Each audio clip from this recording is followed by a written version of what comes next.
আমি না মাঝে মধ্যে ভাবি যে বাঙালি করে শোনা ছোড়ো তাইতে যদি বাঙালিরা এই অবস্থা করে, বাঙালি করে শোনা যদি পাকিস্তানি করে শোনার মতো হইতো তাহলে বাঙালিরা কি অবস্থা করতো। কারণ বাঙালি করে শোনা হয়েছে হাফ ইঞ্চি, এই শোনা হাফ ইঞ্চি নিয়ে হেরে। এখন তোমার আমি একটা কথা বলি আপা, তোমার এটা হচ্ছে টাকি মাছের গাঁটা। এখন টাকি মাছের গাঁটার মধ্যে তুমি ইলিশ মাছ যদি চাষ করতে চাও তাহলে কি সম্ভব? কখনোই সম্ভব না।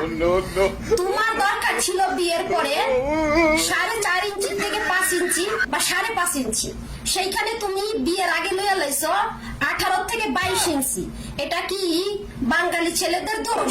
না, তুমি তো বিয়ের আগে এটা সদরঘাট বানাই লাইছো। আর সদরঘাটের মাপ মতন তো আল্লাহ পাক রাব্বুল আলামিন এত বড় ইঞ্জিল দেওয়া সম্ভব না, বুঝো নাই? যেমন পুষ্করি তেমনি মোটরের পাইপ, বুঝতে পারছো? আর তুমি কি বলছো বাঙালি ছেলেদের এটা ছোট? হ্যাঁ, বাঙালি ছেলেদের এটা ছোট। বাঙালি ছেলেদের এটা ছোট দেখাই তোমার মতন মেয়েদেরকে বাঙালি ছেলেরা একটা খেলা দেয় আর 10টা মাস ওয়াও ওয়াও ওয়াও কান্দে। কথাটা কি কইছি বোঝো নাই? ভালো হয়ে আর যাও, ভালো ভিডিও বানাও, কোনো মানুষকে ছোট কইরা নিজের বাপ মার সম্মানটা নষ্ট করো না।